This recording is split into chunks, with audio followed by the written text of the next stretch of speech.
Ever heard of a ranch so vast it was called a kingdom? How did two brothers chasing gold end up building a cattle empire in the wilds of British Columbia? This is the untold story of Gang Ranch, where gold rush grit met cowboy tradition. And don't forget to subscribe for more true stories from the world's greatest ranches. Our story begins during the Cariboo gold rush of the early 1860s. Two American brothers, Jerome and Thaddeus Harper, left their home in Virginia and headed west to chase gold. By 1862, the Harpers had arrived in British Columbia, trying their luck in the goldfields around Yale and living for a time in Victoria. They soon realized, however, that the real riches were not in panning for gold, but in providing beef to the hungry miners. At that time, cattle that cost about $10 a head in the United States could fetch over $100 a head in BC's booming gold camps. Sensing an opportunity, the Harpers pivoted from prospectors to cattlemen. In 1863, the Harper brothers drove a herd of cattle north from as far away as Oregon and Idaho to the Cariboo goldfields. After several such cattle drives, they began looking for suitable ranch land. They struck an agreement with local Chilcotin First Nations people to divide use of the land near the Chilcotin and Fraser rivers, ensuring peace with their indigenous neighbors as they settled in the area. On the west side of the Fraser River, about 45 kilometers north of present-day Clinton, BC, the Harpers found a cattleman's paradise, rolling hills blanketed in nutritious bunchgrass as far as the eye could see. They staked a claim on 160 acres of benchland under Alkali Lake under a Crown grant, establishing the homestead that would grow into the Gang Ranch. The ranch's unusual name traces back to a piece of farm equipment.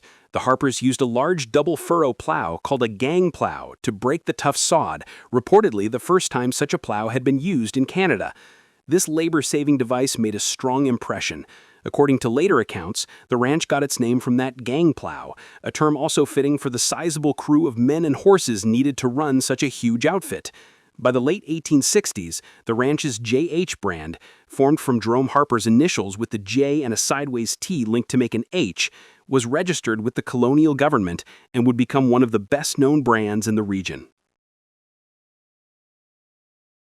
Throughout the 1860s and 1870s, the Harper brothers expanded their range aggressively. They purchased and leased land not only around their home base west of Clinton, but also in outlying areas like Hat Creek and Kamloops.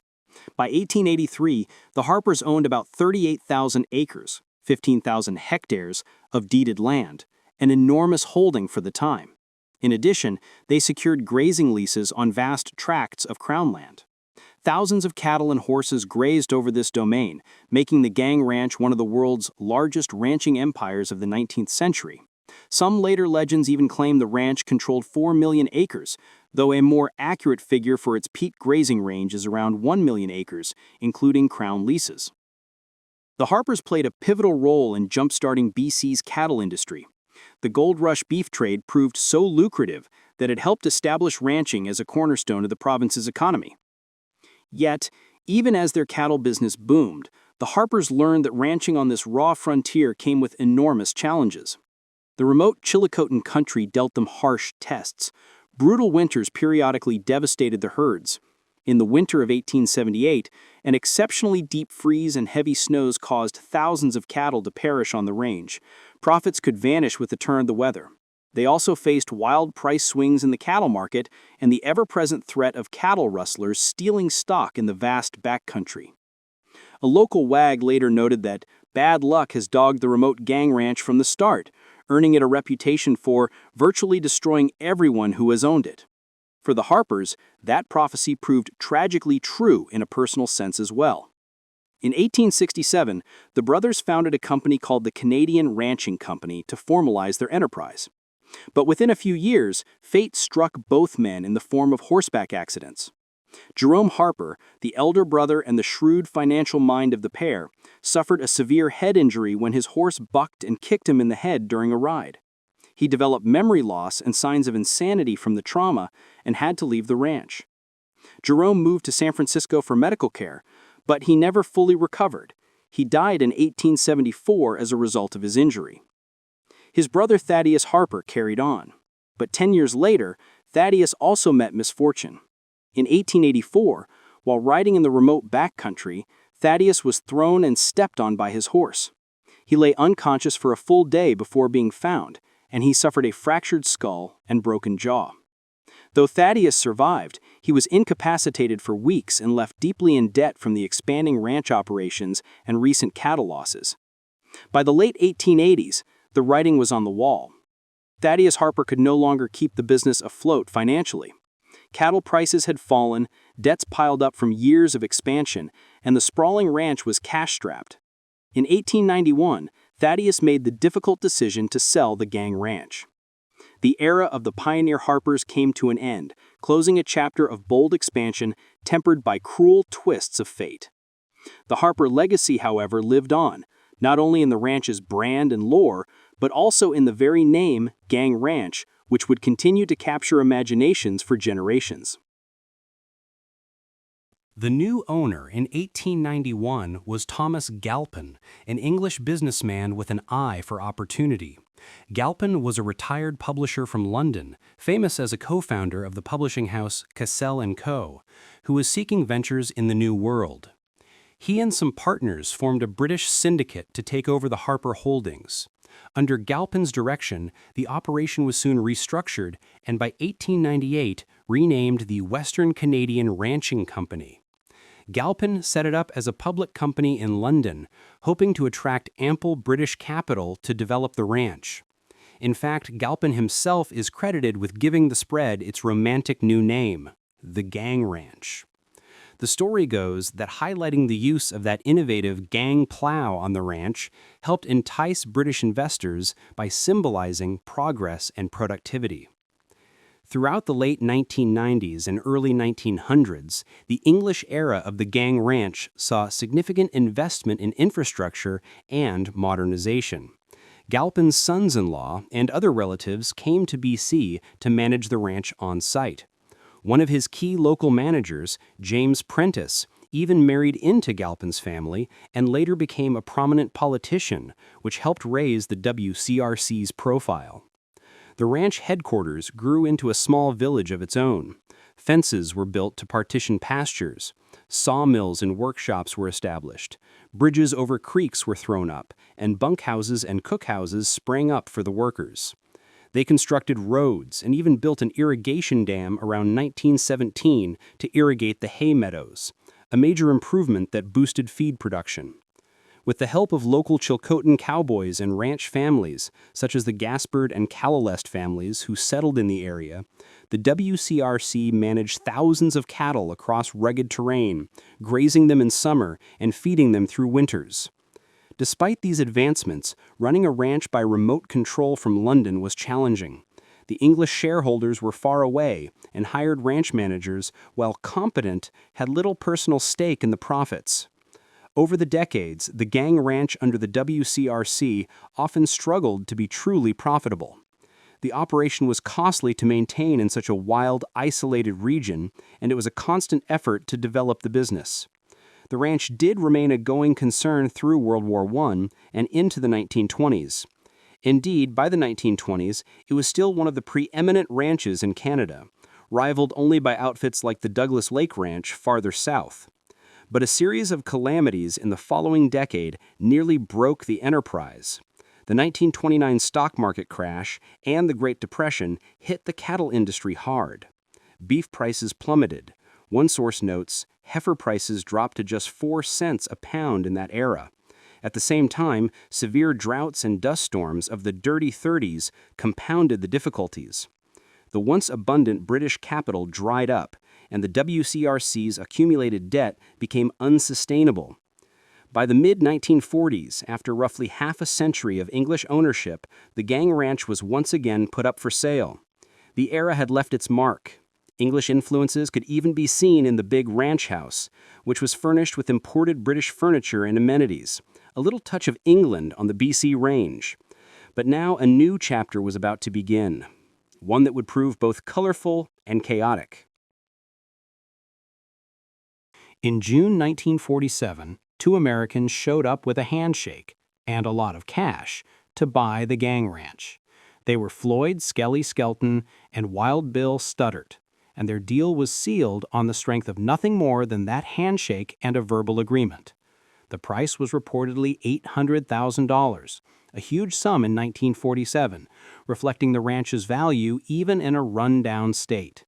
Skelton was a cattleman from Montana, and Bill Studdert was an adventurer often described as a charming but hard-drinking cowboy with a flair for the dramatic. Their purchase marked only the third time the ranch had changed hands since its founding. Under Bill Studdert's part ownership, the ranch gained a certain notoriety. Bill was well connected to Western pop culture figures. Hollywood friends like singer Bing Crosby and actor Gary Cooper visited the gang ranch during his tenure. These social calls aside, however, Wild Bill proved to be a rather irresponsible steward of the ranch.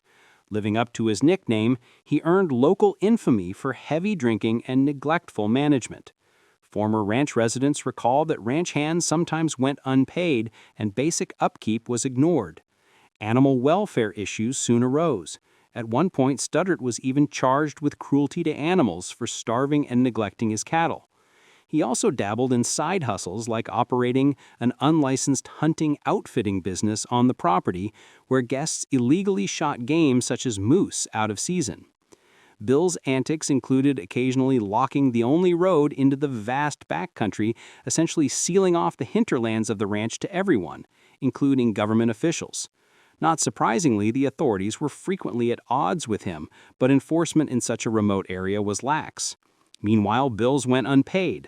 Local suppliers cut off credit when they realized no grub bill had been paid in a year, forcing ranch staff to slaughter cattle just to eat. This wild ride finally came to an end when Wild Bill Studdert died in 1971, still holding his stake in the gang ranch. His death set off a scramble over his share of the ranch. Half of Bill's interest passed to his two children. The other half he rather unwisely left to his nurse, who herself died intestate, without a will, not long after. The estate was hit with heavy death taxes, and eventually Bill's portion ended up with a distant relative. Co-owner Floyd Skelton, meanwhile, had stepped back from day-to-day operations. He had leased out the ranch in the late 1960s to an operator named Melvin Sidwell, and he tried to sell the ranch outright a few times as Studdert's health and the ranch's condition deteriorated. In the early 1970s, Skelton thought he had found a buyer in a Vancouver businessman who dreamed of turning part of the gang ranch into a tourist destination. That investor made a small down payment on an agreed price of $7.5 million and even started constructing a hotel on the property to launch a resort venture. For a brief moment, it appeared the gang ranch might pivot into the hospitality business. However, the deal collapsed before the hotel's roof was even completed due to the buyer defaulting and likely realizing the enormous costs of running such a ranch. By the mid-1970s, the gang ranch was left in limbo, under-maintained, in legal tangle from Studdert's estate, and still owned, at least partially, by Floyd Skelton, who was eager to find a way out. A turning point arrived in 1978 when, for the first time in its history, the gang ranch returned to Canadian hands. The Alsager family, a farming family from Saskatchewan, pulled together a deal to purchase the ranch and finally wrest it from its tumultuous American era. The Alsagers, led by entrepreneur Dale Alsager and backed by various family members, acquired the gang ranch through their company, Alsager Holdings Ltd., with an almost completely leveraged buyout. The Bank of Commerce financed the purchase with a $4 million non-refundable deposit and several loans. The ranch's assets were appraised at over $12 million total, including tens of thousands of acres of land, thousands of cattle, and extensive equipment. The Alsagers arrived with big dreams and modern plans. They flew in on private planes, brought new machinery, and even used helicopters to supply distant cow camps, making a splash in the press as the saviors of a Canadian historic ranch. However, what was supposed to be a triumphant homecoming for the gang ranch soon unraveled into one of the most dramatic scandals in Canadian ranching history. While the Alsager family publicly projected confidence, behind the scenes, mismanagement and fraud were taking root. By the early 1980s, serious irregularities came to light. Ranch workers noticed cattle disappearing inexplicably from the range. In fact, one of the Alsager brothers, spotting from a plane, discovered about 1,000 head of cattle were missing from where they should have been, a red flag worth over $1 million in livestock value. It soon emerged that Dale Alsager, who acted as the ranch's general manager, had been covertly selling off cattle and pocketing the proceeds. Over 1981-82, Dale was accused of stealing and selling 1,672 head of cattle belonging to the company and keeping the money for himself. He had also siphoned off an estimated $650,000 in funds from the company's accounts for personal use. Essentially, the new boss was rustling his own ranch's cattle on a massive scale. The financial house of cards collapsed. In November 1982, under a mountain of debt and amid allegations of fraud, the gang ranch was forced into receivership. The ensuing legal battle pitted the remaining Alsager family members against their prodigal brother and the bank. In 1987, a court judgment held Alsager Holdings liable for nearly $12 million, bankrupting the family's venture. Tellingly, Dale Alsager himself escaped personal liability, as he had cleverly never put up collateral of his own. The saga dragged on with appeals and investigations. Files even mysteriously went missing when sent to the authorities, and key bank officers tied up in the affair disappeared or resigned, adding to the intrigue. By the end, the Alsagers lost the ranch, and the dream of a Canadian family-run gang ranch turned into a cautionary tale. While the courts sorted through the wreckage, the ranch itself limped along under the bank's control. Those years were grim on the range. Equipment and assets deteriorated further, accidents plagued operations, a cattle liner truck overturned on icy roads, a valuable horse died in a freak barn mishap, and demoralized staff quit. The gang ranch, once again, was up for sale to whomever dared take on its legacy. In the aftermath of the Alsager scandal, a quick succession of buyers and deals reshaped the gang ranch's ownership. The ranch was briefly sold to an Alberta cattleman, Melvin Nelson, in 1985 for about $6.9 million. Nelson only held it a few months before flipping the property. By 1986, an investment group led by John Rudiger, Clark and Susan Borth, Ross Adams, Wilbur Griffiths, and Saudi Arabian prince Sheikh Ibrahim Effendi had purchased the ranch. Within a couple of years, Sheikh Effendi bought out his partners and by 1988 became the sole owner under his company, BSA Investments. The gang ranch thus passed into the hands of a wealthy Middle Eastern investor, marking another first in its history. Under Sheikh Effendi's absentee ownership, the day-to-day running of the gang ranch fell to professional managers. In 1989, a husband and wife team, Larry and Bev Ramstad, took over as ranch managers. Seasoned ranchers from Western Canada, the Ramstads arrived to find a legendary ranch in dire disrepair. When we took over in 1989, the place was falling down around us, Larry Ramstad later recalled. Corrals were rotting or broken, buildings needed major repairs, irrigation systems and hayfields were neglected, and the cattle herd was in poor shape. The Ramstads rolled up their sleeves and slowly began to turn things around. They focused first on the basics, improving cattle health and welfare, and then gradually rebuilt the ranch infrastructure piece by piece. Over the 1990s and 2000s, they replaced fences, fixed barns, upgraded the horse herd, and implemented better grazing management. It's said that a ranch this size really needs 3 crews, one coming, one leaving, and one working to keep it going. But through perseverance, the Ramstads and their team revitalized the gang ranch. By the 2000s, the gang ranch was once again a showcase ranch, albeit one tucked far from public view. The headquarters compound got a fresh coat of paint, the lawns were green, and the historic cookhouse was restored to a gleam, complete with waxed floors and the old tradition that cowboys removed their boots at the door. During the summer hang season, the ranch swells to about 28-30 workers, including cowboys, hay crew, mechanics, cooks, etc., to handle the workload. Even though Sheikh Effendi rarely set foot there, the gang ranch regained stability and pride under its long-term managers. It continued operating much as it always had, raising cattle on the open range, largely out of the spotlight but very much alive as one of North America's great ranches. A major change came in 2022, bringing the story full circle in some ways. After 34 years of ownership, Sheikh Effendi sold the gang ranch to none other than the Douglas Lake Cattle Company. Douglas Lake Ranch, headquartered near Kamloops, BC, is itself a historic giant, Canada's largest cattle ranch, and has been owned by American billionaire Stan Kroenke since the 2000s. The acquisition of Gang Ranch by Douglas Lake Cattle Co. effectively brought together BC's two largest ranches under one corporate umbrella.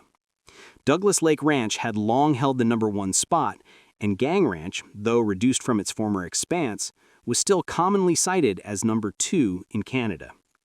This purchase marks the latest chapter in Gang Ranch's long saga. As of mid-2025, the ranch is now managed as part of Kroenke's ranching portfolio, alongside other historic BC spreads like the Quilchena, Alkali Lake, and Risky Creek ranches. The new ownership has pledged to continue the ranch's operations in the traditional manner. After all, it's in good company with Douglas Lake's own old-fashioned cowboy ethos. Despite all the changes in ownership and the march of modern technology, daily life on the Gang Ranch today remains remarkably true to its roots. The ranch is still immense. It encompasses about 38,000 acres of deeded land and holds grazing leases and permits on hundreds of thousands of acres of Crown land. In total, the Gang Ranch cowboys ride herd over roughly 800,000-plus acres of range, an area about 140 kilometers long by 64 kilometers wide in the Chilcotin country. To put that in perspective, you could fit dozens of typical family farms inside its boundaries. The terrain ranges from semi-arid sagebrush benches along the Fraser River up through rolling grasslands to high subalpine meadows in the coastal mountains. This diversity means that the ranch can move cattle seasonally to find fresh pasture, from river valley to mountain range, ensuring feed even in droughts, as there's rarely a drought covering the entire expanse. Managing cattle on such a remote spread demands a special way of life. The nearest sizable town is Williams Lake, about 80 miles to the east over gravel roads. The ranch is so isolated that it historically even had its own post office and general store on site for the community of ranch families and workers. A one-room schoolhouse once operated for the ranch children, though it closed down years ago as the population thinned. Even today, the crew relies on a weekly supply run to town for groceries and mail, and they make do without many amenities urban folks take for granted. The work itself is demanding, physical, and year-round. The Gang Ranch runs a herd of mother cows and their offspring, thousands of head of beef cattle. In earlier decades, some claim the ranch ran as high as 10,000 to 12,000 head at one point, but in reality, the current herd is more modest. In recent years, it's been on the order of 2,500 head of cattle, breeding cows not counting calves, a number that fits the carrying capacity of the land. Come spring, the crew performs the age-old rituals of calving and branding. Summers, the cattle go to the mountain. Cowboys take the herds up to high country pastures, living in rustic line cabins at remote cow camps to watch over the stock. There are 5 different cow camp locations scattered in the mountains. Typically, 2 cowboys stay at each camp, rotating in and out, and supplies are packed in by mule or brought in by horse, since some spots have no road access. The cowboys work in pairs, riding out each day with their dogs to check cattle, mend range fences, and protect the herd from predators. Communication these days is aided by 2-way radios, linking the camps to headquarters, but otherwise, the scene is little changed from a century ago. Back at the main ranch, a farm crew is busy through summer irrigating and cutting hay. The Gang Ranch puts up about 6,000 tons of hay each year from roughly 1,200 acres of irrigated meadows along the river. They grow nutritious alfalfa and barley hay, which is baled into large round bales, 1,800 pounds each, to feed the cattle during the harsh winters. By ranch policy, they do not buy any outside hay. The ranch must raise enough to sustain its herd through winter on its own production. This linkage of hay to herd size means the forage output ultimately dictates how many cattle the ranch can support, a balance every large ranch must manage carefully. One of the most iconic sights on the gang ranch is the horse herd. Because of the rugged terrain, horses, especially quarter horses, remain indispensable for cattle work here. The ranch maintains its own remuda, saddle horse band, breeding hardy, muscular horses well-suited for cutting cattle out of brush, enduring long mountain rides, and handling with a rope. Each full-time cowboy is assigned a string of 8 to 10 horses for their exclusive use. These horses become the cowboys' trusted partners. The men rotate mounts to avoid overworking any one horse, and each cowboy shoes and cares for his string throughout the season. It's often said that gang ranch cowboys spend more time in the saddle than on the ground, and that's not far from the truth. Whether it's blazing through a snowstorm to rescue a stray cow or easing quietly through a herd on a summer morning, nearly every task is done on horseback. The ranch's use of traditional horsemanship instead of ATVs or trucks in most areas is a point of pride and necessity. In fact, modern cowboys elsewhere might work in feedlots or with machinery, but gang ranch cowboys still ride on cattle in open country daily, much like their forebears did a century ago. Of course, working in such wilderness means sharing the land with abundant wildlife. The gang ranch lies on the edge of the untamed Chilcotin Mountains, and its range teems with wild creatures. Cowboys often glimpse black bears and grizzlies, catch the amber eyes of a cougar watching from the tree line, or hear the howls of wolves on a moonlit night. Herding cattle in this environment isn't just about grass and water. The crew must also be vigilant against predators. Calves or weak stock can fall prey to carnivores, so part of the cowboy's job is to deter and manage these wild neighbors. The ranch's very remoteness, however, is an asset as much as a challenge. As manager Larry Ramstad noted, having few neighbors means fewer fences are needed, and there's less mingling of cattle with other herds. Deep river canyons and thick forests form natural boundaries that keep the cattle mostly on gang ranch land. The isolation has helped preserve a way of ranching that in many places has vanished. Here, cowboys, horses, cattle, and the land exist in a kind of equilibrium that changes very slowly over time. And what about oil or other resources? While Alberta's ranches often sit atop oil and gas fields, in this part of British Columbia, the wealth is not beneath the ground, but on top of it, in grass and water. The gang ranch's business has always been beef, not oil. There have been some mining prospects in the region, for example, minor mineral exploration in the 1980s near the gang ranch's south end, and natural gas exploration has been studied in distant corners of the Chilcotin. But to date, no significant oil and gas development impacts the gang ranch. The true riches of this land continue to be the robust cattle, the horses, and the vast, unspoiled rangeland itself.